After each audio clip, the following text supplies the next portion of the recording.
caggal yettude Allah e julde nelaɗo Muhammadu ya rasulullahi en jetti jinnaɓe rewɓe ha e worɓe caggal ne kala daraja indema de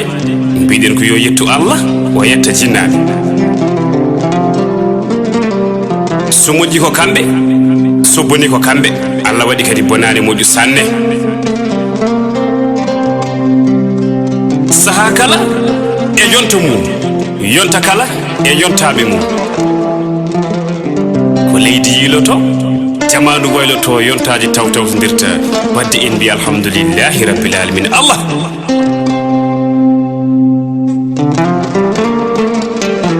alhamdulillahi rabbil alamin rabbis samawati wal ardi alhamdulillahi haqqa qadrihi wadde en mbi alhamdulillahi rabbis samawati wal ardi en juule annabi makko ɓurɗo ɓurnade windere ko feewi e ko yoodi e ko moƴƴi kala ngam mum tagira muhammadun ibnu abdoullahi ibnu abdoul moutalib bajjo aminata goto ɓurasiyankoɓe yo Allah hokkir walde e barke makko sanne sanne sanne sanne barke muhammadun ahmadun muhtarun moustapha karimun ya rasulullahi koye malle de min ñaagui moƴƴere e welede Allah gonɗen ɗo ko e nder studio kone production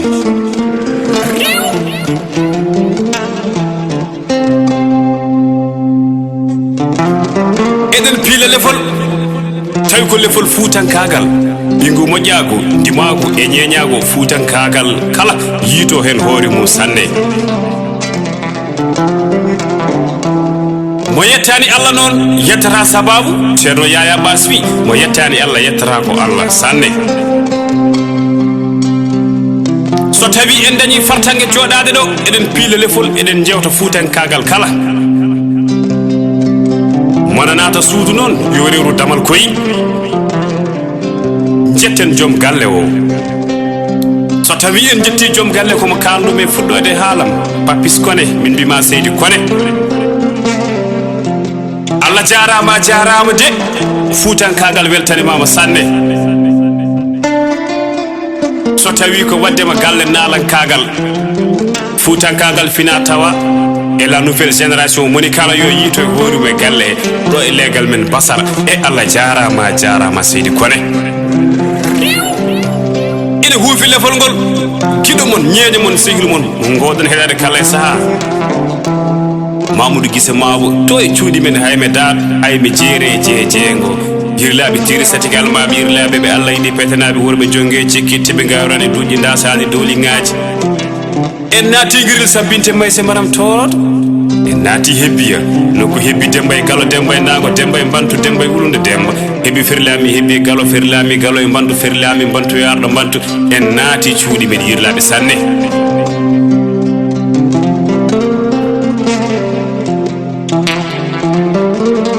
sen tellima yirlaaɓe ma en jetto ha to wiyete hebbiya calminen hirnangue boso e funnangue boso e wuddu palol dande maayo jimani almami Abdoul Bocar Ali Dundu Segele Pele Melaɗo Tum Ibrahima Dundu Tokara Dundu Takko Aljanna Karimoɗo simboɓe daadiya ma en calmin law Samba Lawa mere Tule Ceene e Dime daneji cooji koye ngulle barkeje dande maayo ko nonne kadi calmirten haalayɓe lamɓe jiggoɓe Mbolo Sari alima ɗum ganna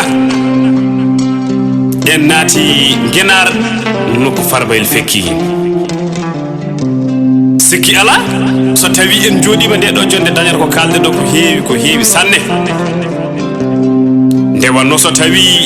ñeeña ko jooɗima dañata ko haali ñam golluji kewɗe kewɗe kayele sahari kewi nanede ko wajibu noon so tawi neɗɗo wi haɓɓetake tawata haɓɓoɓe ɗum ɓe garani ene heedimi bangam nano gayi gorko cuballo yiri moy tawdum jaltaɓe samba ngari moy tikkallade kaya gorko mo cenene halayɓe lamɓe jiggoɓe mbolo sari ali malum ganna on woni jaltaɓe pour samba mayel jeeri Moustapha Mamadou Abdoul Jaltaɓe Mamadou Hamad Demba jaltaɓe pour samba mayel jeeri Allah jarama jarama en beltoniri hen dendagal ɗingu moƴƴago kala fuutankagal kala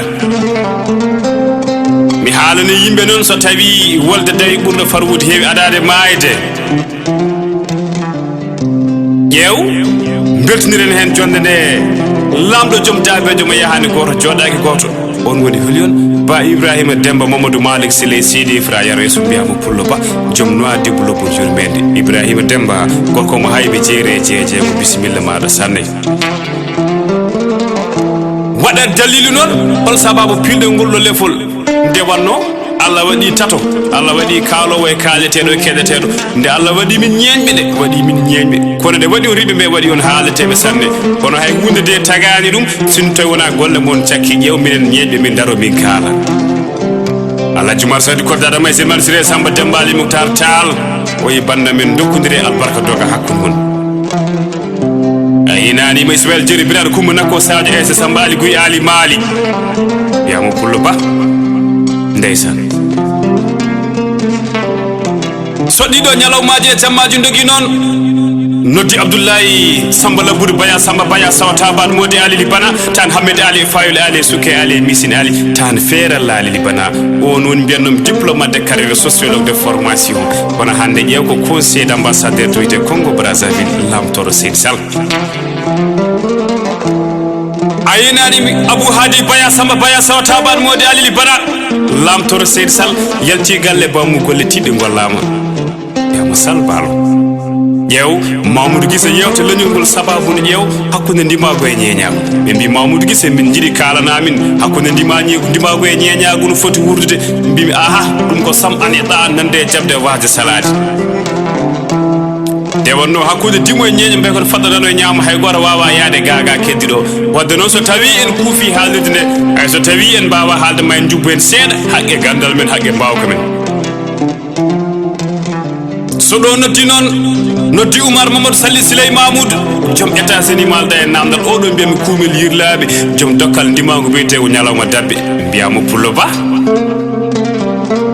eyi nani Fatimata Selli Malal Amadou Mousmane walla mbiyam Fatimata Samba Mali Cedel Mali Douarou Salli Seydi Ba woni Fati Selli Ba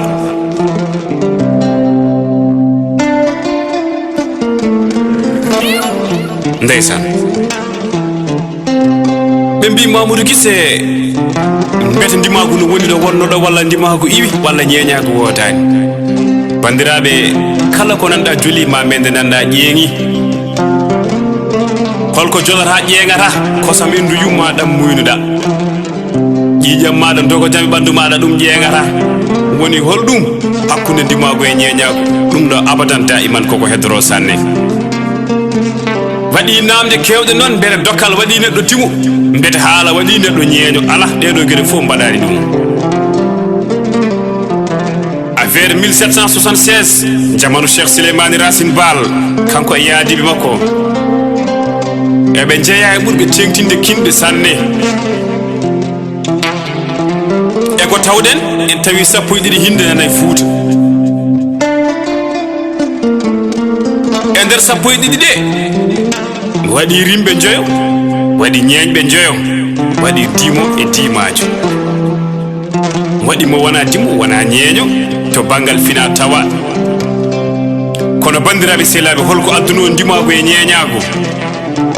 wona haare wona ɓuurede dole ala ko yimɓeɓe yo mbaw wurde koyemen nde wanno ene jogui ko gandanɗa hoore maɗa yimɓeɓe ne mbawi wurde koyemen mbaɗa ko tuuba ko mbiyata ko valorisé Allah waɗi ñeeñɓe ɓe goni ñeeñɓe ɓe kodde rimɓe kamɓe kala koddi nde wanno dimo e ñeeño mbay kono faɗɗanano e ñaama hay goto wawa yaade gaga keddiɗo mawɗo goto wi kam dimo e ñeeño mbay kono peɗili juuɗe kala ɓe maɗo hidde duttinat wadde koɓe ɓiɓe baba ɗo dimo dari kala ñeeño daro sarum wiyama rimɓe joyo Pullo woni goo toroɓe goni ɗiɗo seɗɗe goni taro subalɓe goni nayo Tiawanɓe goni joyo wiya ɓeɗo goni rimɓe holko wiɓe rimɓe wiɓe rimɓe ko hinde mabɓe wiɓe rimɓe koɓe laamotoɓe wiɓe rimɓe koɓe rokkaɓe gueɗel ha timmi sanne gadda ñeñɓe jeeyo mawɗo goto mi haaldiri wi Mamadou mbimi nam o wi so tawi a namdama holgonde afo ñeñɓe aɗa andi mbimi ala mi anda o wi afo ñeñɓe ko baylo mbimi hol sababu o wi ko baylo woni baylo baara bonna jamde tafo kayno karlo batto jamde garawol ɓe mbiya baara yongan baara e hoore dimadi tan o coggal gay dimadi jaade fala mbaramo ñaldani kawani so wonano koye lefol gonɗen ma en dañ junnade hen no feewi kono cagalle jiɗɗen ko seeɗa cubbande nde bandiraɓe ɓe ñaguini e mbaɗana ɓe yewtere nde eɗen ñaago yafuya so tawi en dañi ɗo so ɓuuri yajde mbawen junnade hen sa wi baylo ma wi ma bo ɗiɗi nde wonno ñeƴɓe kala darima no mbaɗi waso ma bo ɓe mbasi haya joni eɓe mbawi wasade nde wonno ma bo ɓe dañi meccal rewɓe e meccal worɓe rewɓe ma bo maata ko looɗe maape curtinirɗe ma ko heewi taw koye ɓakkere gorko ma bo heewi joɗade koye cañirgal ene jogui ko waddete hen ene jogui no waɗirte ha wona suudere sañade ha wona leppi ɗi ndendi ɗe suura ɓandu neɗɗo wadde ñeeña ko ɓooyi sanne ndewna hen labbo dañi laɓade lekki watta lekki ki laana ka waɗe duuɓi ne lelna e ndemno nawa yimɓe guura hen so tawi haaju sohlama koye laana jolete so haaju tiɗɗo dañama e maayo koye laana rewete ɓen dañi laɓade lekki batta ɗum laana nde wonɗo ɓe kewi wiide lekki gabtiki keni hewani soppede ala ɓen ko lawɓe jeygal kandal sanne ɓe mbaɗi lawɓe hoɗoɓe eɓe mbaɗi kadi lawɓe ɓen kadi ko jamreɓe eɗen gandi so wiyama decci ale jigale fayole ale bulagali kalban ɗon ko Demba Tall so tawi en ɓenni labbo ma en gaare sakke ko ñelɗuno e ñeeñago fof sakke kadi ne jeeya hen sanne nde tawno sakke tan dañi dañde nguru waɗa nguru ngu ko yooɗi waɗanma danga waɗanma tengade waɗanma faɗo waɗanma somanma ha yooɗa ñeñanma rokkuma bonda nde wonno so tawi debbo galɗo naati galle ko sakke heewi sakkude faɗɗu mum fawa hen koyngal mum naatira yaɓɓadago sanne eɗen jogui wambaɓe ɓenne ko ñeɓɓe sanne nde wonno ko welno e Fuuta ko kala wambaɓe tawama so tawi sagata gorko naate ladde hoɗima karlaɗi hoɗima gaaji joɗima ha juuti on saaha so tawi sagata joɗima so ande peeje mum hewani walde ladde ko hiri ko fof joftat galle bamum ɓen ndeni asko ɓen ndeni kalase so tawi arɗo yermi arani barmi buubel wombati wumbi on saaha soɓe palli kolli mabɓe soɓe palti kolli mabɓe on saaha rimɓe ne keeda banggue haɓeteɓe ne keeda banggue hol sababude koɓe goni ko ɓen gonnole message ayi ñeñɓe joyi timmi jetteɗen gawlo nde wonno ko gawlo dañi e Fuuta ko kañum tan dañi ɗum e Fuuta journaliste kay so tawi darima joguima caméra mum no filma hayso guerre waɗi hewani feede kural ko noon gawlo wayi kadi gawlo dañi gueɗel nder Fuuta so tawi a yirum tan andat ɗo ko gawlo so haali ganda ko gawlo so askini ganda ko gawlo on fadde mum no ñappinɗa fof fadde mum tan e maɗa Allah no rokkiɓe ngal gueɗal sanne sappo e ɗiɗi ɗiɓirde hinde nde ɓen goni wiyete rimayɓe ayi wona haare wona ɓurede doole ala ko yimɓeɓe yo mbaw wurdude e koye mumen sanne so tawi ɗon bandiraɓe lefol ngol fuɗɗima woɗɗoyde eɗen poɗani bandiraɓe ɓe waɗandeɓe lefol ngol so tawi Allah jaaɓi jaabima ayinanimi Thiam Moussa Hamad Amadou Coumba Oumar Djim Sylla tumani Dembiras yamo Thiam galle babo Hammad Tollodo calminama sanne Amadou mbiyamo Salbalo kanko e jeewo makko Binta yetta ko ñang ko ala welani kono ko weli dumata ko sanne ayi aduna ko waɗi e haali so tawi en tellima e hayme jeere e jeejengo ma en jetto leñol dabbe kala weltinirama jonde ɗe malɓe ɓe mbolanaɓe ɓe janankoɓe ɓe ɗo yirlaɓe ɓe dariɓe mbaɗi sappeji ɗo kamɓe kala en ɓe calminiɓe de ayinanimi Sal Abdoullahi Hammadi mbiyama seydi Salbalo bandiraɓe eɗen kebla lefol gongol so tawi Allah jaaɓi jaabima naten yirlaɓe no jiɗirɗen ni nde wonno ko fayi ko kala hejjata e barme Allah e golle mum neɗɗo e feere mum kono noon ngaari zoyrade heedata caggal hen de Ousmane Saykou Hammadi Mamadou Malick Sile Sidi Fra aɗa yinani wi Hammadi Abdoul Mamadou Malick Sile Sidi Fra res Hammadi Ba bandiraɓe eɗen jiiɗi junnade haala e kono ko lefol so ɓuuri ɗo seeɗa wodat ko manki dokkodiren aadi so tawi Allah jaaɓi jaabima natten kadi e diaspora o nde wonno eɗen pii eɗen keɓani ɓe waɗande ɓe yewtere spécial nde jinnuɗen wadde hande noon koɗɗo kadi jaltureɗen so tawi Allah jaaɓi jaabima won namde kewɗe ɗe namdoɗen ma en ƴeew jaabade ɗum so tawi gueno ñaawi basen yejjidde ɗo jooɗiɗen ɗo koye le grand producteur kadi ko nalanke jibinaɗo e galle nalankagal gawɗo nalankagal e galle mum ha timi o taw nalankagal o yiɗi nalankagal o wawi nalankagal wadde Allah jarama Seydi Kone wiyete ko Papis Kone somi wi Papis Kone noon somi wi on ne waɗi nalankagal ina waɗi seedantagal ha timmi nde wonno ɓiyiko o mahi ɗum e nalankagal mahima e nalankagal ha timmi sande woni kadi nalanka jeeɓeteɗo e national e international on woni Aisha Kone hayso tawi mi haalani on gandi to paami to mbeɗe takkodirno ɗon e sehlam habibam tigi gongira e gonga Tafasi Moustapha Mamadou Abdoul Dialta Mamoudou Hamad Dembay ono yonto yimo ko Tafasi ko nalanke chanteur auteur et compositeur kewmi wiide moy e sawtol ngol guiɗo mon ñeeño mon sehil mon Mamoudou Gise Mabo Allah e golle mum neɗɗo e feere mum